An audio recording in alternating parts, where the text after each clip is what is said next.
is a chance to bring it back into the area. It's in the net. It's a second goal by Gor Mahia. This is the mighty Kogalo, which has nurtured many talents, including the calm, cool, and collected Nick Akura. I was born in Nairobi at Kaloleni Estate. That is where my parents were living when I was born. And I was fortunate because, you know, that is where the city stadium, the only stadium at the time, is located. So I went to St. John's Primary School, and we used to play a lot of football because over the weekend we would go to the city stadium to watch games, Super League games, as the Premier League was known that time. So I had the privilege to watch those old players, you know, the Jonathan Nevers, the James Siangers, Alan Thigo, Noah Wanyama, Dana Nyanzwa. You know, those are people I watched when I was very young, and they motivated me to play football, really. He also came from a sporting family who influenced him a lot. So our firstborn played for Gor Mahia, and then my follower is called Peter Ochieng.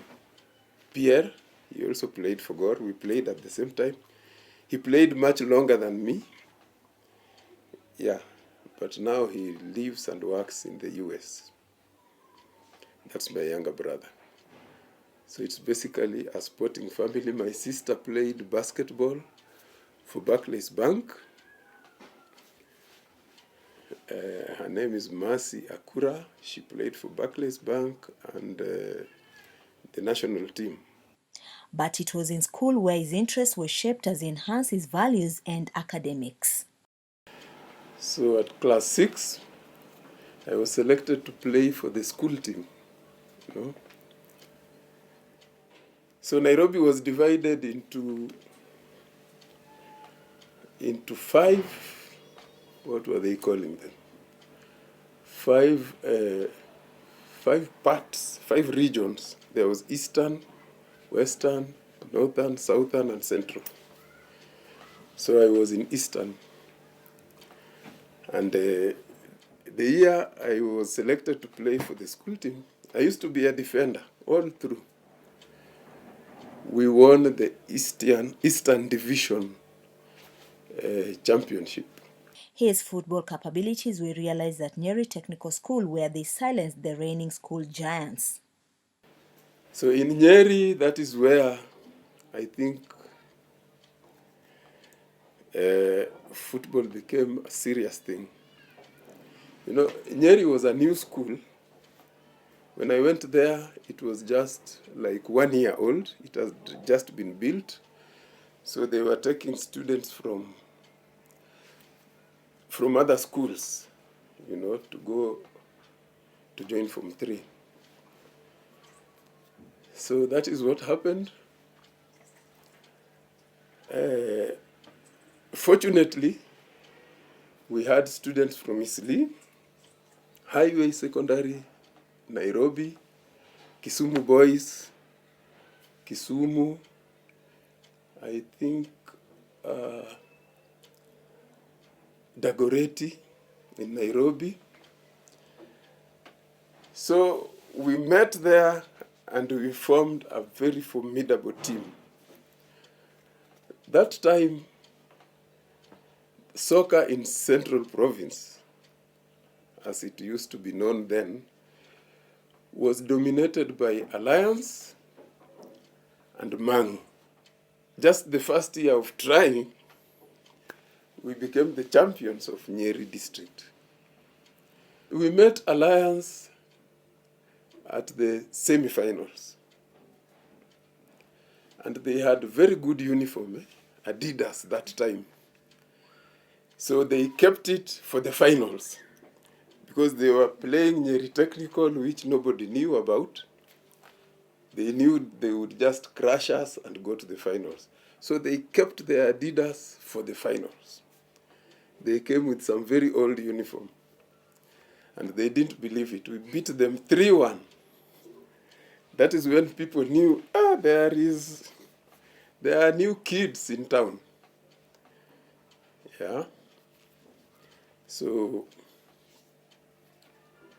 from there, we won actually the provincial championship because we met Mangu in the finals. And they were so scared because we beat Alliance, and Alliance used to beat them. So they didn't know what to do, but they came very prepared and we beat them. I remember it was 2-1. We played at the Thika Municipal Stadium and we took the provincial championship.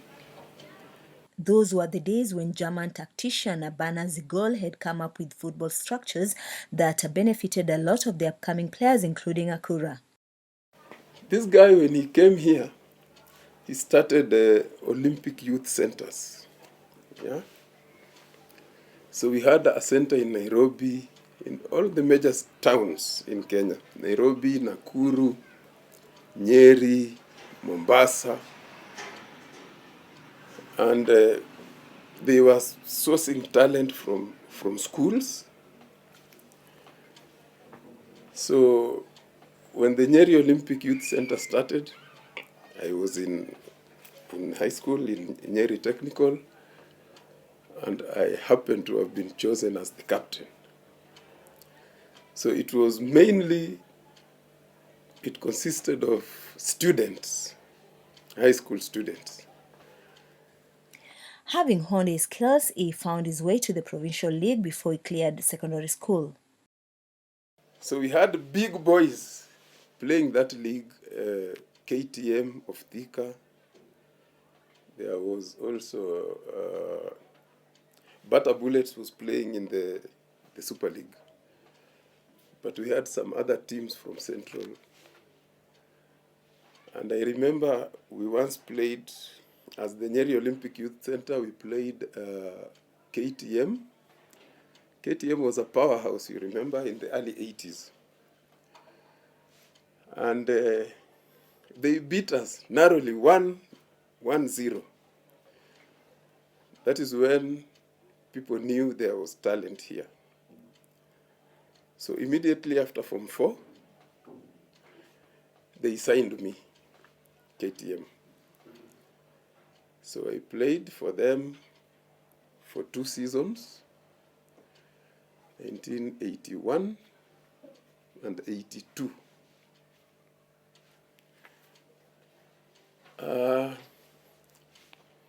We really had big names in KTM also.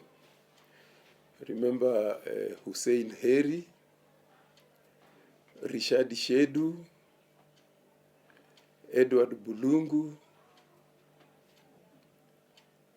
Nahashon Mahila. Those are people I played with. Yeah. In 1982, we played in the Premier League. I played I was playing position number 5 as the last man at KTM. So I remember this memorable game we played against Gor Mahia, and we beat them 1-0 at City Stadium. That is when the then secretary of Gor Mahia, his name was Alex Obondo. You know, we had quite a number of Ugandans. Yeah, our boss at KTM used to like recruiting from Uganda. So people assumed most of us are Ugandans. So the secretary asked, "Who is that boy who was playing number 5? That Ugandan boy is very good." And somebody told him, "No, that one is not a Ugandan. That one was born in Kaloleni here." When Gor Mahia decided to bring in new players in the early 80s following a rebellion, the sweeper-cum-stopper was among those who were brought in to fit the big boots. When I joined Gor in 1983, there was a problem at Gor Mahia at that time. I think there are players who had rebelled, and the chairman then was called Zach Mburi. He was a no-nonsense manager. So he decided to do away with all those rebels. And you know, they were really people who had played together for a long time. And it was a difficult decision for him. So he sent home so many players, the Alan Thigos, the Andrew Obunga,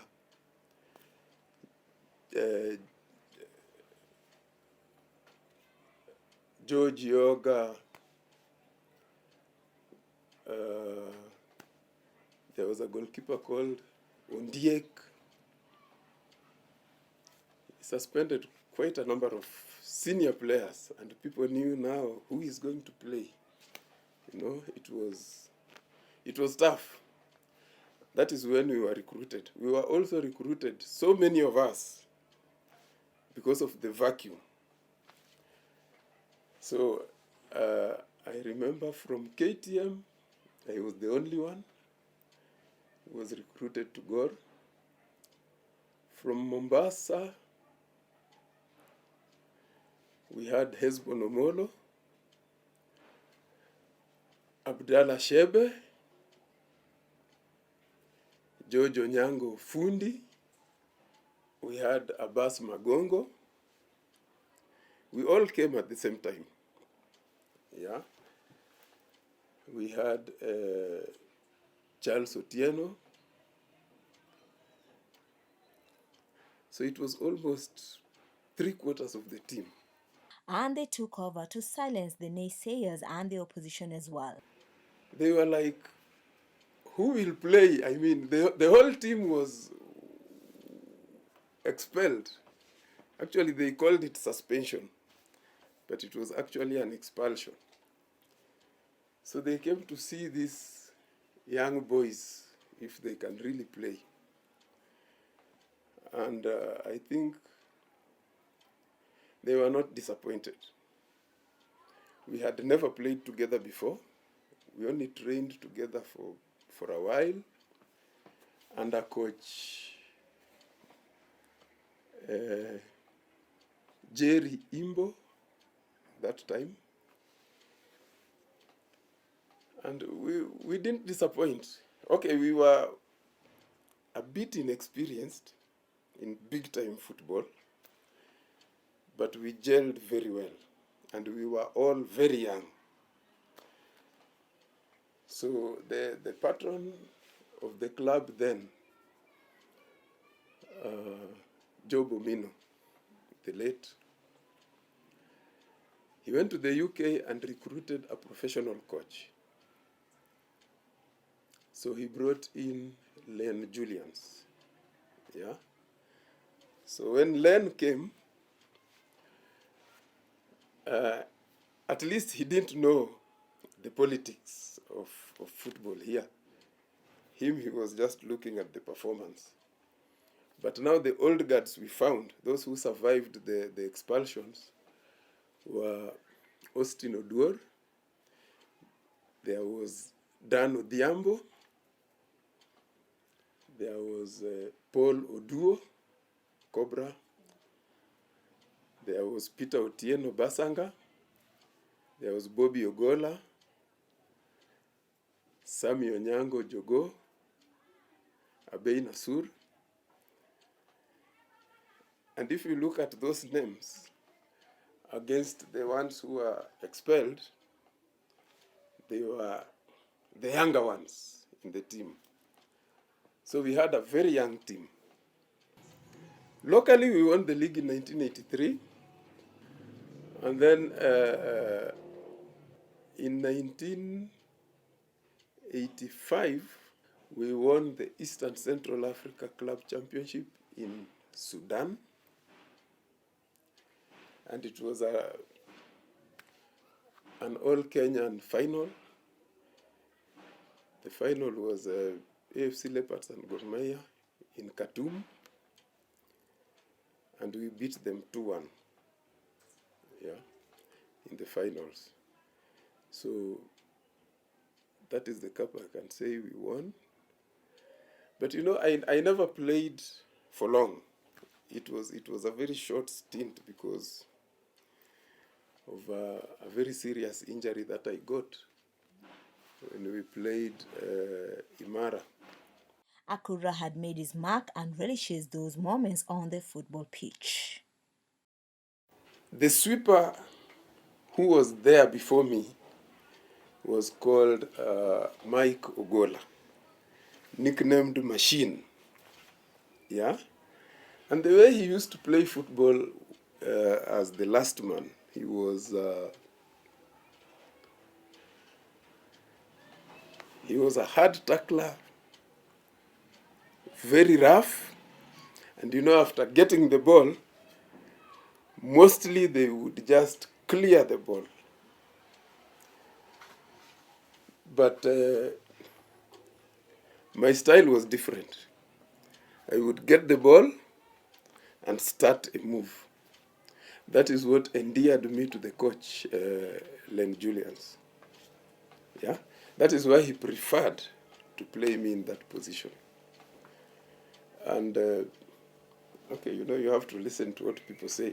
I don't know much about myself, but those who saw me playing, they said I was cool, collected, and you know, not ile mambo ya clear na no. You just get the ball and start a move. He could have made his cap for the national soccer team, but an injury ruled him out of play.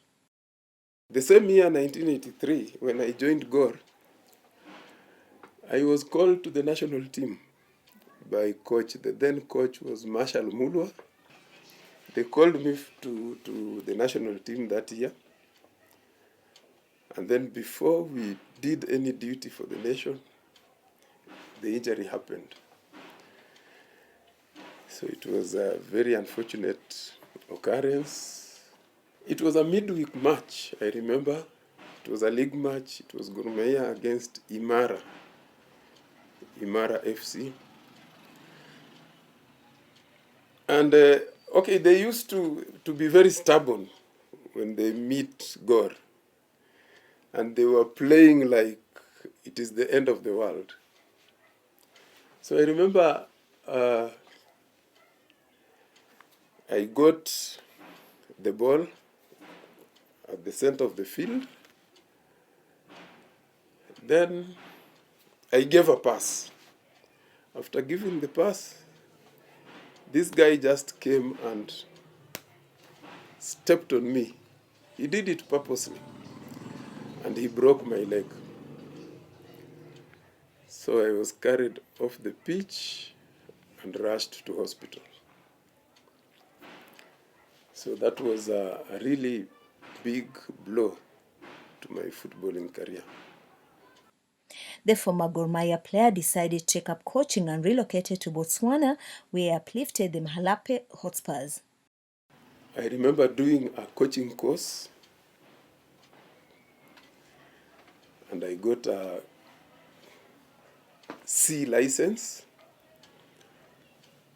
Then I went to Botswana. Yeah, I got a job in Botswana. So when I went there, that is where I started my coaching career, not in this country. So nobody knows me here as a coach. But in Botswana, I was a very successful coach, I must say. I lived there for 2 years. The first year, I coached a team called Mochudi Buffaloes. Mochudi is a town in Botswana. So I coached them, and they did very well. Better than they did under the previous coach. Then the following year, I went to Mahalape Hotspurs. That's another club also, which was struggling. When I joined them as a coach, they were doing, they were at the bottom of the table. So I joined just before we started the second leg of the league. So I lifted them from relegation threatened until they finished 5th. They survived the relegation and they performed very well. So if you talk about Nick Okoth in Botswana, they know they had a coach from Kenya who was very successful. The mechanical engineer who used to work for the Ministry of Water, among others, later came back home and reunited with his former players as they rekindled their days in action. Yes, I decided to venture in other things. Very little football until we lost one of our colleagues. That was like, is it 5 or 6 years back? We lost Ben Olo. Then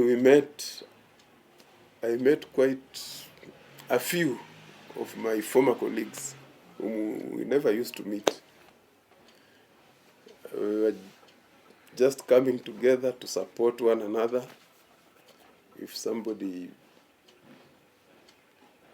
is in trouble, we come together and assist them. They formed the Gor Mahia Legends Welfare Club, where they look out for each other as they mentor the current generation.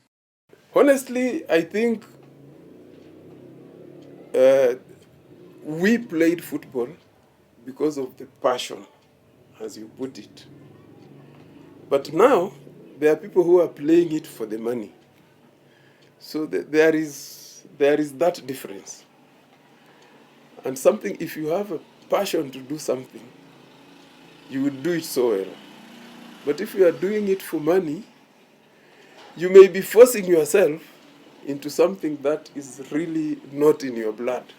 But you are forcing yourself because you have to survive. You are doing it for money. So I think that is where the disconnect is. But, you know, as a coach, Kenyans don't know me as a coach, but I am known elsewhere as a coach. The most important thing for a coach, apart from imparting the technical skills, is to encourage, you know, to encourage your players. And if they have the passion, they go places. Nick Akura, who starred for Gor Mahia, says the standards they set in the yesteryears aren't the same as nowadays, but all is not lost as there is a lot more to play for. Yeah, there is hope. There is hope. You know, I really have to thank our CS for ICT because of the passion he has for the game. If we can have more leaders, high-level leaders in government, you know, showing that kind of passion, it is very important for players. You know, during our playing days, we had the who is who in our communities. They were always coming to watch football, and that would really encourage us. There is hope. There is hope. Let us just try to fill the stadia to give the young men inspiration. There is hope.